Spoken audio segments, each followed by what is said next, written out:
Tardes, estimados participantes. En la tarde de hoy damos inicio a el segundo encuentro sincrónico de la materia Derecho Procesal 1.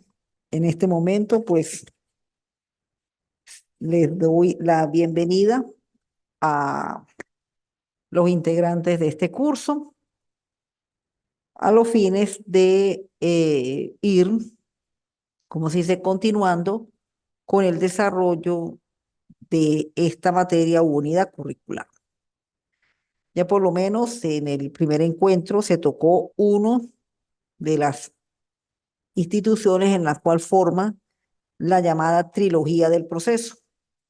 Y a partir de esta tarde, pues se comenzará con las partes y por ahí una pequeña introducción con respecto al proceso, para de esa manera ya tener bien claro cómo es que funcionan estas tres instituciones, estas tres trilogías, primeramente dentro del derecho procesal y luego dentro de lo que es el transcurso del proceso. Como punto de inicio, pues vamos a tocar puntos relacionados con lo que son las partes, la legitimación, la capacidad, la cualidad, el interés, el litis consorcio, la sucesión, la sustitución procesal y hasta el mandato judicial, que es muy común dentro del ejercicio de la carrera de abogado. Bueno, primeramente, pues tenemos que ubicarnos en una definición de las partes. Y para acá, pues vamos a tomar doctrina nacional, juristas nacionales, en la cual pues han desarrollado importantes doctrinas acerca de cómo abarcan estas figuras desde el punto de vista jurídico. Primeramente, pues Luis Loreto, autor venezolano, enfoca una definición de las partes desde el punto de vista ya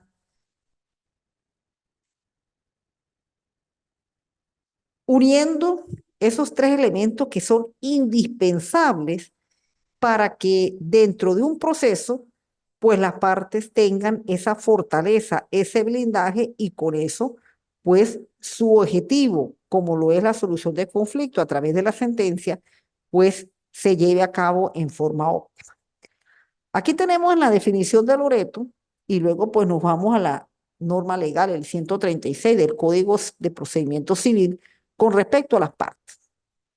Toda persona que se afirma titular de un interés jurídico propio tiene calidad para hacerlo valer en juicio, cualidad activa, y toda persona contra quien se afirme la existencia de ese interés en nombre propio tiene a su vez la cualidad para sostener en juicio.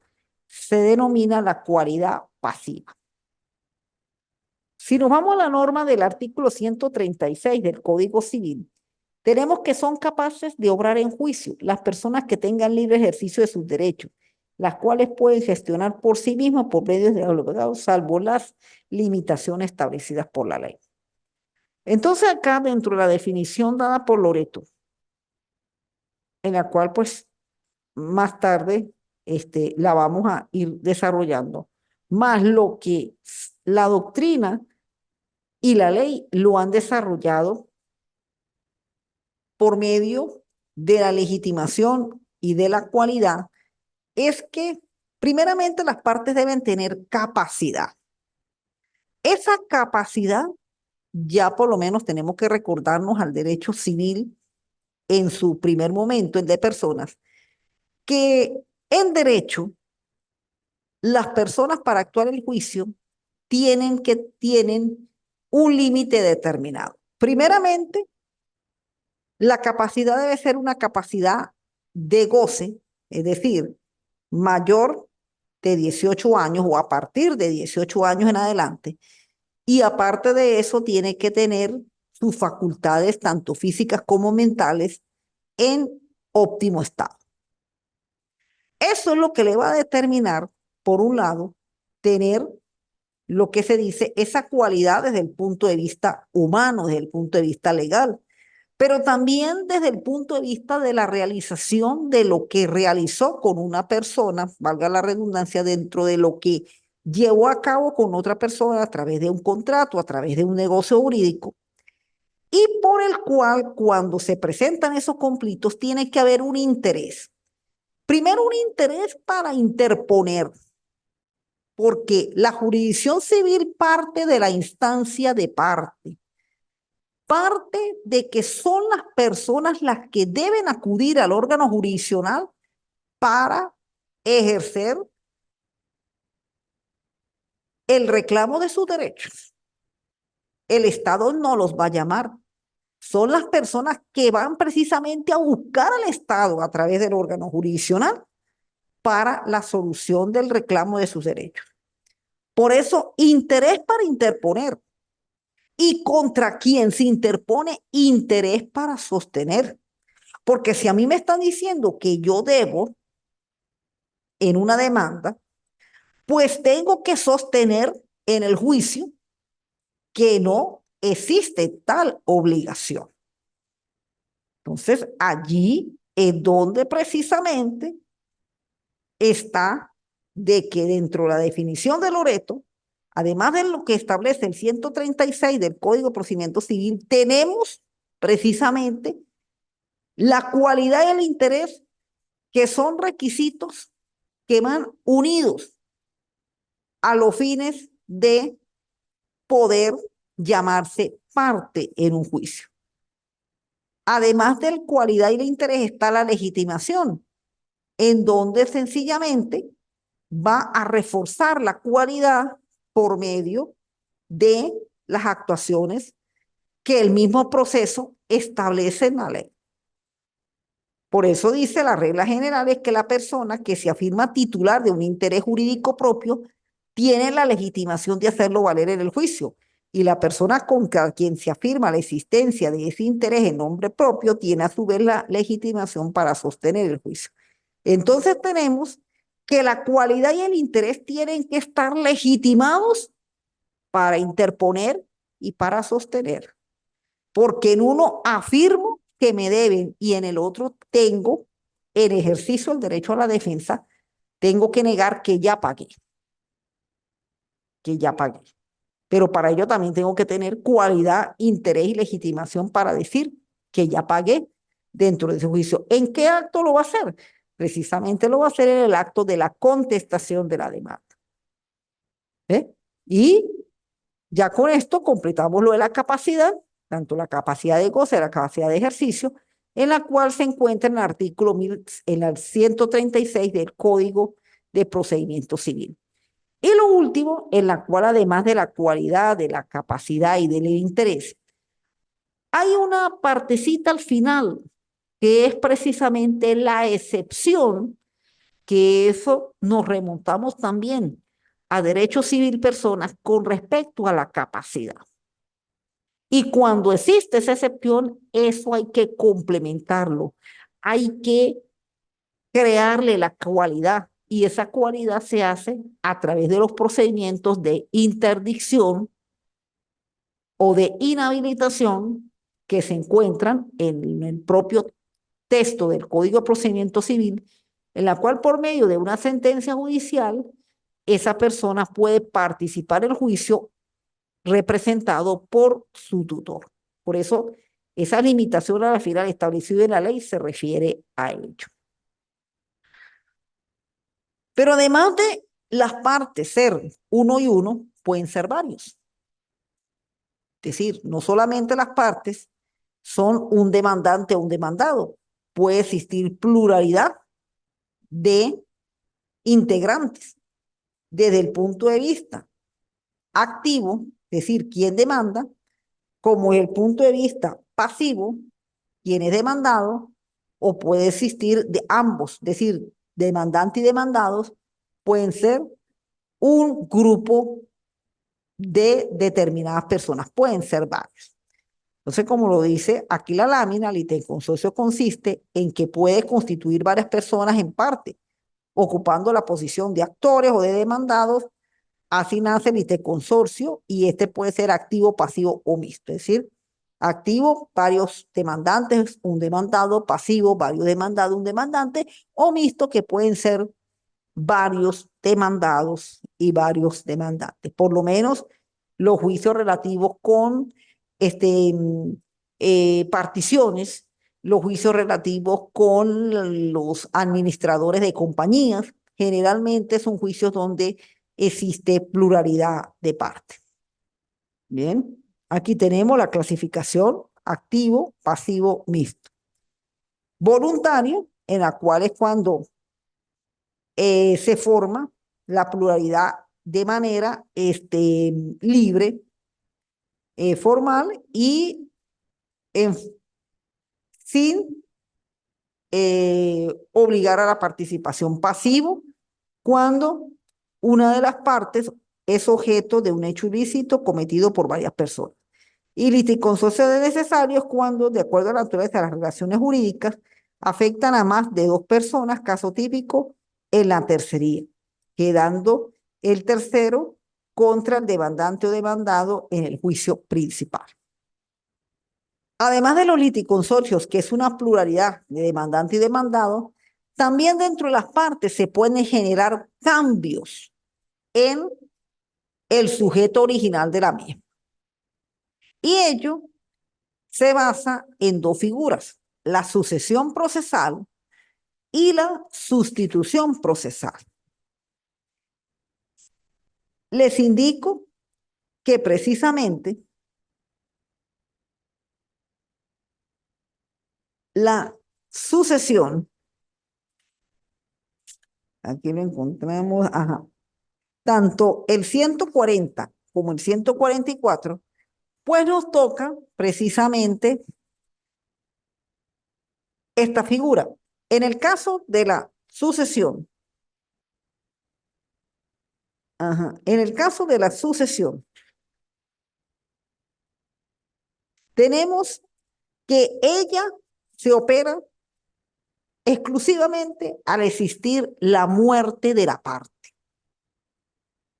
Acá hay un cambio de la titularidad, bien sea demandante o bien sea demandado. Entonces, precisamente cuando la parte muere, hay que sucederla y por lo tanto son sus herederos a quienes de ahora en adelante van a formar parte del juicio, una vez que en el expediente conste la citación de los mismos. Entonces, por eso es que la sucesión procesal cambia en la titularidad y obligación y cambio de personas que hay de dos formas. Sucesión propiamente dicha, que se produce por la muerte de la parte o de los causavientes. La muerte de la parte, desde que se haga constar en el expediente, suspenderá el curso de la causa mientras se cite a los herederos. Que se haga constar, ¿cómo se hace constar esa muerte? Precisamente con la presentación del acta de función en los autos, en las actas del proceso. Ahí es donde se va a constar. A partir de ese momento, se lleva a cabo el procedimiento de la citación de la parte, en la cual se prepara la compulsa con la orden de comparecencia y se cita a los herederos. Y la sustitución procesal es precisamente cuando ocurre la cesión de los derechos litigiosos, como lo indica el 145. La cesión que hiciere alguno de los litigantes por acto entre vivos de los derechos que ventila a quien no es parte de la causa después del acto de la contestación de la demanda y mientras no sea dictada sentencia definitivamente no surte efectos, sino entre el cedente y cesionario, salvo consentimiento del mismo. Si la transferencia a título particular de los derechos que se ventilan se producen por causa de muerte, se suspenderá la causa desde que aquella haga constar en el expediente hasta que se cite al sucesor a título particular, quien hará parte de la causa. Bueno, acá sencillamente, ¿qué sucede con la sustitución procesal? Pues puede ocurrir que dentro del juicio, y dado, bueno, la magnitud de él, se compren esos derechos. Si esos derechos se compran después del acto de la contestación de la demanda, esa venta de esos derechos o esa cesión de esos derechos para que sea legalmente este, admitida, tiene que tener el consentimiento de quien vendió y la parte contraria. Es decir, sería el consentimiento del demandado para que la cesión cedente y cesionario sea admitido. Por eso la norma en 145 generalmente se tiene que pedir la opinión a la otra parte. Con respecto si es ante la contestación de la demanda y ocurre la cesación de derechos litigiosos, pues no hay necesidad de pedir el consentimiento a la otra parte. Y tenemos en cuanto a la representación de las partes, pues esta es la figura que también se hace a través de el Poder Judicial. Poder en la cual, pues, el apoderado actúa en nombre y representación de la parte. El derecho de gestionar presan sus intereses o por medio de apoderado.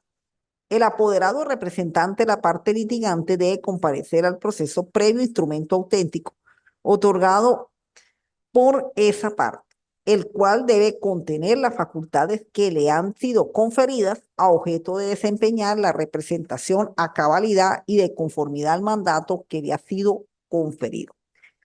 ¿Cómo es esto? Generalmente, y se indicaba ahí la norma del 136, la parte al tener cualidad, capacidad, legitimidad e interés y acudir ante el órgano jurisdiccional, pues ellos tienen lo que se llama un protocolo. Porque aunque tenemos por norma constitucional el acceso a los órganos de la Administración de Justicia, pero la ley y el reglamento establece cómo es ese acceso al órgano de la Administración de Justicia. ¿Es que acaso la persona puede llegar ante un secretario del tribunal y decir, yo soy, por decir algo, Pedro Pérez, y por lo tanto vengo a demandar? No, vamos a preguntar si Pedro Pérez, ¿con qué viene? Porque si usted viene por sí solito, pues tiene que buscarse un abogado para que lo asista. Y eso es una forma de representarlo. O sencillamente le otorga un poder autenticado para que sencillamente lo represente. Entonces, la parte, su actuación es de esa manera. Ella, para poder tener ese acceso a los órganos de la Administración de Justicia, tiene ella que acompañarse de abogado o dar poder al abogado a los fines de tener ese acceso y así iniciar el proceso por el cual acude al órgano jurisdiccional. Por eso es que tenemos aquí, dentro de el Código de Procedimiento Civil, la misma ley de abogados, cómo es que se debe actuar el apoderado.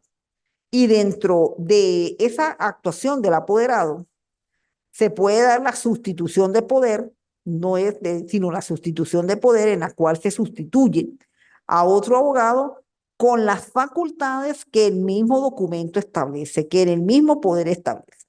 Generalmente en los juicios, las facultades que se le colocan al abogado, pues son sencillamente representar el juicio, transigir, descindir,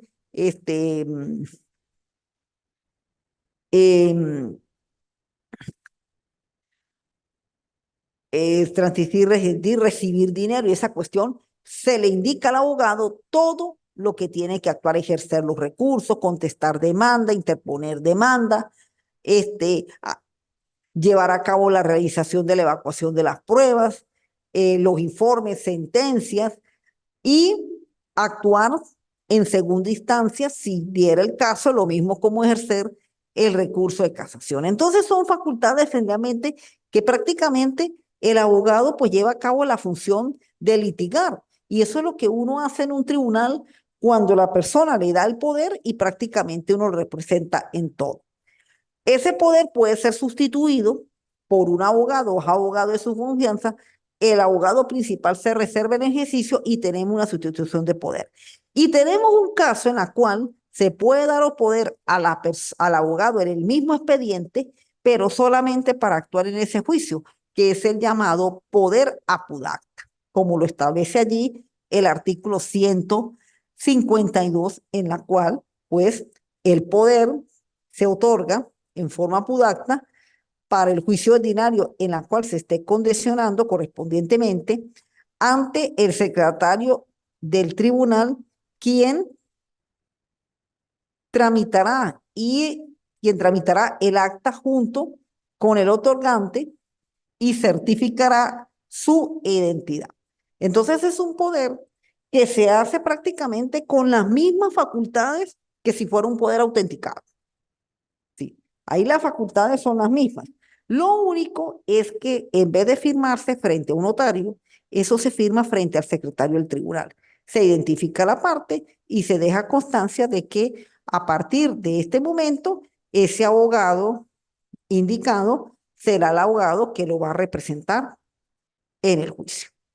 Tenemos aquí normas del Código Civil y perdón, del Código de Procedimiento Civil y la ley de abogados relacionados con los deberes de los apoderados y de los sustitutos, ¿sí? Naturalmente, pues entre esos principales deberes está la lealtad, está la de la información constante y periódica de lo que ocurre en el expediente, está lo relacionado con las actuaciones siempre y que la parte tenga conocimiento y tanto en las etapas de instrucción de la causa como en el lapso probatorio, a los fines de que las cosas pues marchen lo más correcta posible y así sucesivamente. Todo se indica en el mismo documento. Tenemos lo que es la tercería, que precisamente es una intervención paralela, anexa al juicio principal y puede abarcar precisamente derechos contra terceros, obligación forzada y naturalmente también se puede dar en forma obligatoria, como en el caso de las garantías de la cita y de buen funcionamiento. Ahí tenemos la manera como las normas indican la tercería principal y forzada, la norma jurídica en la cual está apoyada. Ajá. Y por último, pues se va a ver dos puntos relacionados, primero con un asunto que legalmente está vigente. Esto de la justicia gratuita, pues lo tenía el Código de Procedimiento Civil. Prácticamente dejó de seguirse las normas del Código de Procedimiento Civil a raíz de la reforma constitucional de 1999, en la cual el sistema de justicia en Venezuela, todo lo referente a las actuaciones y a los actos que se llevan a cabo dentro del proceso, pues no tenían costo alguno. ¿Qué sucedía antes de la reforma constitucional de 1999? Antes de la reforma, aquellas partes que de verdad se les comprobara que no tenían dinero suficientes para llevar a cabo un juicio, pues eran beneficiarios de esta justicia gratuita. Justicia gratuita que naturalmente pues se trató de buscar mecanismos para que por lo menos no se paralizaran los juicios. Viene la reforma de 1999 y prácticamente allí pues el Estado venezolano asumió íntegramente todo lo que se refiere a los costos que se producen dentro del proceso. Un proceso lleva a cabo costos. lleva a cabo gastos, publicaciones, notificaciones, las impresiones de las actuaciones que hace el tribunal, todo lleva gasto. Entonces, de allí tenemos precisamente que cuando una de las partes, pues, no podía sufragar ese tipo de gastos, pues ella era beneficiario de esa justicia gratuita. Al venir la reforma en 1999, pues prácticamente la justicia gratuita desapareció y nos atuvimos a las normas del artículo 26 y del artículo 254, donde precisamente pues las actuaciones del proceso no se cobran, es decir, no hay que dar dinero por ello.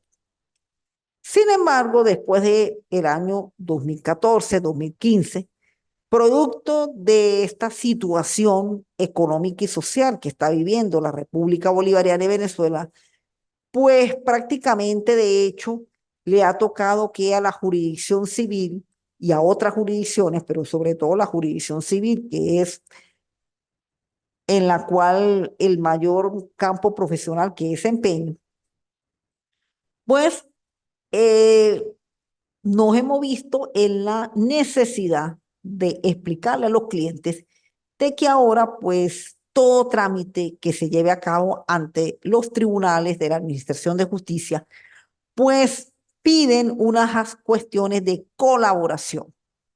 No se puede llamar ni una tasa ni un impuesto porque constitucionalmente los órganos del Poder Judicial no están facultados para cobrarle a nadie, a nadie. Pero eso se convirtió en una letra muerta y prácticamente en este momento, pues lo que están es inaplicables estos artículos.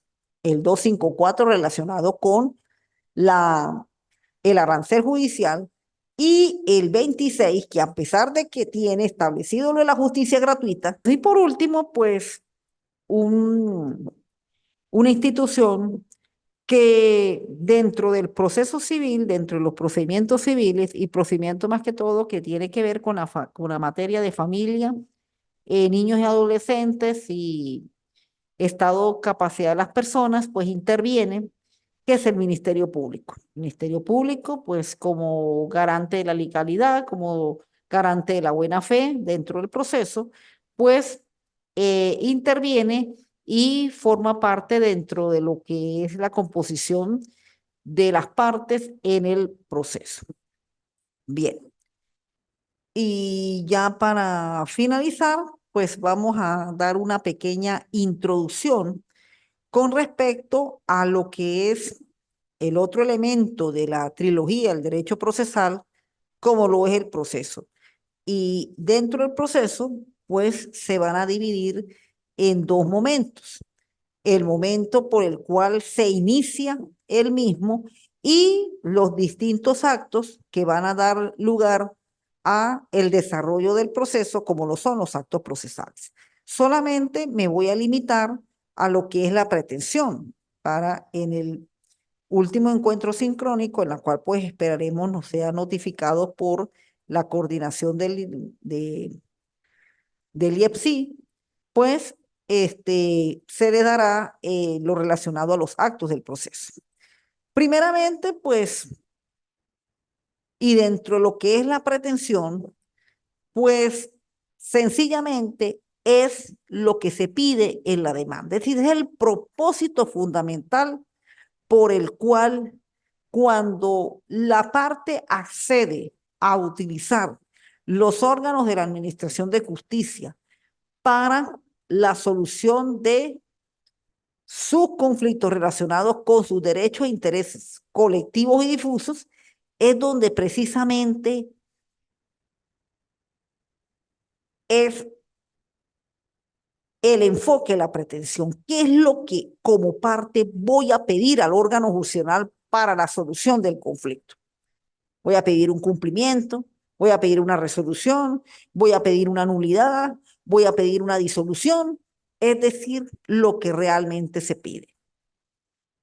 La pretensión tiene sus elementos e igualmente su clasificación. Por eso, si nos vamos a lo primeramente, que es el concepto, pues aquí precisamente lo he enmarcado dentro de lo que tanto la ley como la doctrina y precisamente lo que se decide en los tribunales, porque precisamente la pretensión es ese elemento por el cual va a contener la sentencia.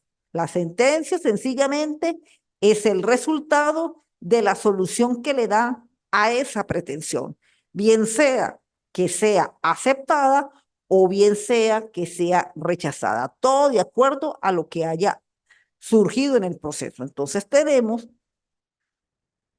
que la pretensión está basada en los siguientes aspectos: particularidad de la acción y el derecho subjetivo de la parte que se materializa en base al interés y a la cualidad procesal. Sobre todo la legitimación que tiene la parte para materializar su derecho de hacerlo efectivo, viable, producto de la existencia de una relación jurídica material que se encuentra determinada en la norma del derecho sustantivo, llevado a cabo la materialización del derecho ante la jurisdicción y el proceso debido que lleva como resultado el obtener la decisión del juez y la ejecución de la misma, es decir, de la decisión. ¿Qué significa todo esto? Que para determinar la pretensión previamente debe ocurrir una serie de actuaciones que la parte lo va a concatenar para cuando llegue el momento que pretensión misma se tiene que indicar en la demanda. Por eso el numeral cuarto del 340, en la cual se verá en el próximo trimestre, indica el objeto de la pretensión en la cual se va a determinar de acuerdo con ciertos bienes y cosas que ahí se indican. Por lo menos, si se está reclamando un cobro de bolívares, se tiene que indicar de dónde surge ese cobro de bolívares y contra quién operó ese cobro de bolívares. ¿Sí? Si se indica la disolución del vínculo matrimonial a través de la figura del divorcio, pues, ¿por qué se origina el divorcio? La causal indicada y qué es lo que espera de la sentencia, la disolución del vínculo matrimonial.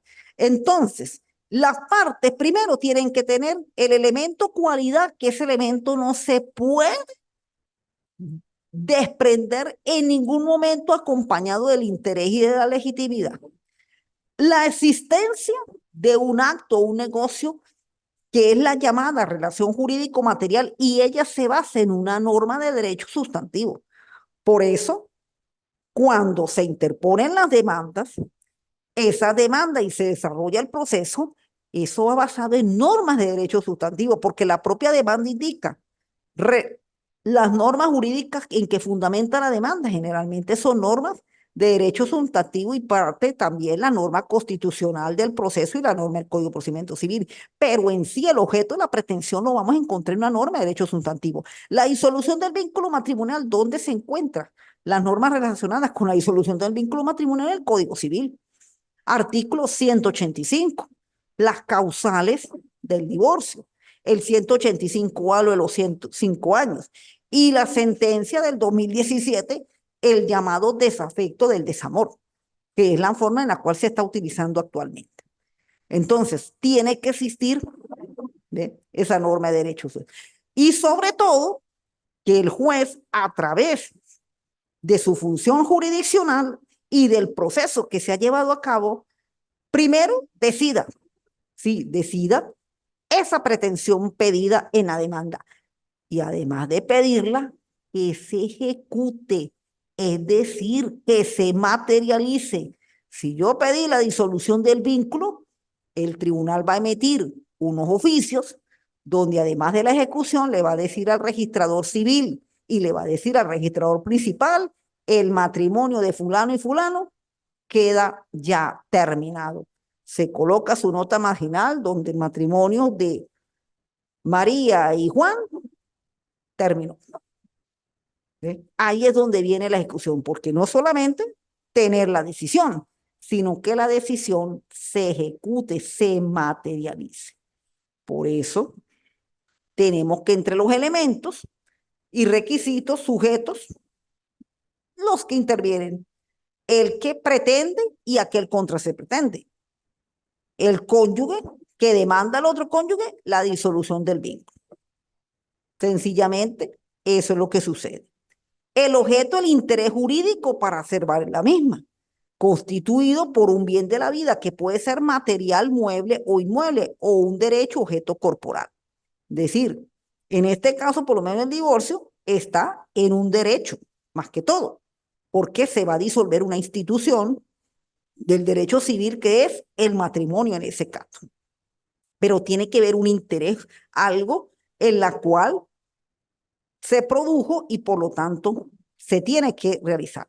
Y el título de la causa, el fundamento motivo en que la persona aducida en juicio lleva a cabo esa pretensión. Por lo menos, aquí más que todo, la causa petendi, la razón o fundamento, bueno, se explica por qué se pide la disolución del matrimonio. Bueno, por incompatibilidad de caracteres, porque ya se eliminó el desamor, perdón, se eliminó el amor, lo que hay es un desamor, por no, el cumplimiento de los deberes matrimoniales como lo establece la norma del Código Civil, es decir, tiene que ver por la cual se lleva a cabo esa actuación en el juicio. Y por último, en la cual, pues, por el día de hoy, porque en el tercer encuentro vamos a complementar lo realizado con el acto de proceso, cómo es que más que todo surgen esas pretensiones. Puede haber desde el punto de vista declarativo, puede haber desde el punto de vista de condena, de constitución, por lo menos las de condena mayormente son los cobros de dinero, donde se pide el cobro de bolívares para que la solución del tribunal sea que la otra parte pague. Declarativo o medio declarativa, donde precisamente se declara la existencia de una relación jurídica, por lo menos cuando se demanda mucho por cumplimiento de contrato, por resolución de contrato, por mero declaraciones de ejercicios de derecho, etcétera. Y constitutiva, donde el juez, en la que se pide al juez una resolución mediante la cual se crea o se modifica o se extingue una relación jurídica. Aquí sencillamente pues sí entra el llamado divorcio. Se constituye un nuevo estado civil, que es el estado civil de nuevo de divorciado o de soltero. Es decir, se elimina una institución y surge una nueva. Sencillamente eso es lo que sucede. Y atendiendo el derecho que se hace valer, la pretensión sea que se haga valer el derecho real sobre bienes muebles o inmuebles, tenemos personal, cumplimiento de una prestación por parte del obligado, es decir, más que todo, cuando se ejerce la figura de los cobros o del derecho de las obligaciones. Y de acuerdo con la norma del Código Civil, el artículo 77, 78 y desde el 77 hasta el 81, en la cual pues se producen, ajá, todo lo relacionado con las pretensiones. Yo voy a leer directamente el código porque en la lámina pues ustedes pues lo pueden ampliar al ver su material. El demandante podrá acumular en el libelo cuantas pretensiones le competen contra el demandado, aun se deriven de diferentes títulos. No podrán acumularse en un mismo libelo pretensiones que se excluyan mutuamente o que sean contrarias entre sí, ni las que por razón de materia no correspondan al conocimiento del mismo tribunal, ni aquellas cuyos procedimientos sean incompatibles entre sí. Sin embargo, podrán acumularse en el mismo libelo dos o más pretensiones incompatibles para que sean resueltas como una como subsidiaria a la otra, siempre que sus respectivos procedimientos no sean incompatibles entre sí. Y casos en que no procede la acumulación, cuando no estuviera en la misma instancia, cuando se trate de proceda de que cursen tribunales civiles o mercantiles ordinarios a otros procesos que cursen en tribunales especiales, cuando se trate de asuntos que tengan procedimientos incompatibles, cuando en uno de los procesos que deba acumularse estuviera vencido el lazo de promoción de pruebas, cuando no estuviera citada las partes para la contestación de la demanda en ambos procesos. Bueno, Prácticamente la acumulación de pretensiones, pues, es un mecanismo que establece la ley y por el cual dentro de un mismo juicio se pueden dar varios pedimentos en la cual se decidan en la misma sentencia. Muchas veces ocurren situaciones en la cual, producto de un cumplimiento de contrato, se puede generar una acción pauliana, se puede generar una resolución, es decir, situaciones en las cuales conllevan a generar en la contraparte al momento de la ejecución de que se cumpla con todos aquellos situaciones complejas en las cuales se produjeron. Pero para que esto generalmente se pueda admitir en el momento en que se interpone la demanda, tiene que haber una existencia en cuanto a la identidad del procedimiento. Si son procedimientos distintos, por lo menos todas aquellas demandas de cumplimiento, resolución, generalmente se van por el juicio ordinario. Las demandas de cobro de bolívares generalmente se van por juicios especiales. Entonces, cuando usted tiene una situación donde una pretensión tiene que irse por juicio ordinario y otra por juicio especial, ahí sí no funcionaría la acumulación, porque el juicio no es el mismo para ambas. La acumulación de pretensiones mayormente se interpone y son admitidas cuando así vengan de títulos diferentes, así vengan de relaciones jurídicas diferentes, pero que ambas tengan el mismo procedimiento. Si tienen el mismo procedimiento, esa acumulación puede dar su resultado eh, positivo es la sentencia que dicte el juez. Tiene que darse de esa manera. Entonces, este es el caso por el cual, para que la acumulación de pretensiones, que son diversas pretensiones que se interponen, no es una sola, sino varias, proceda, así vengan de diferentes títulos, ellas tienen que realmente tener el mismo procedimiento. Si el procedimiento es diferente, pues el juez negará la demanda en el momento de su admisión y naturalmente, pues no se va a obtener el resultado indicado en este juicio. Bien, bueno, de mi parte, pues gracias por su atención, aunque tuvimos una pequeña espera producto de la caída del Internet, dado lo que ha sucedido con el sistema eléctrico, pero afortunadamente pues se pudo dar el tema. Para el tercer encuentro sincrónico terminaremos lo relacionado con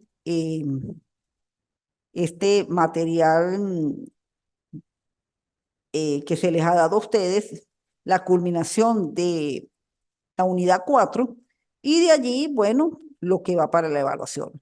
Hubo una pequeña cambio en lo referente a las fechas de la segunda evaluación, se extendió hasta el 10 de marzo. Entonces, quienes todavía no han presentado, pues presenten su actividad eh, hasta el 10 de marzo. Quienes ya presentaron la misma, pues ya tienen su nota y bueno, veo que la participación ha sido bastante aceptable. Bueno, de mi parte, pues muchas gracias por la atención y nos veremos en el tercer encuentro sintónico. Que tengan buenas tardes. Hasta luego.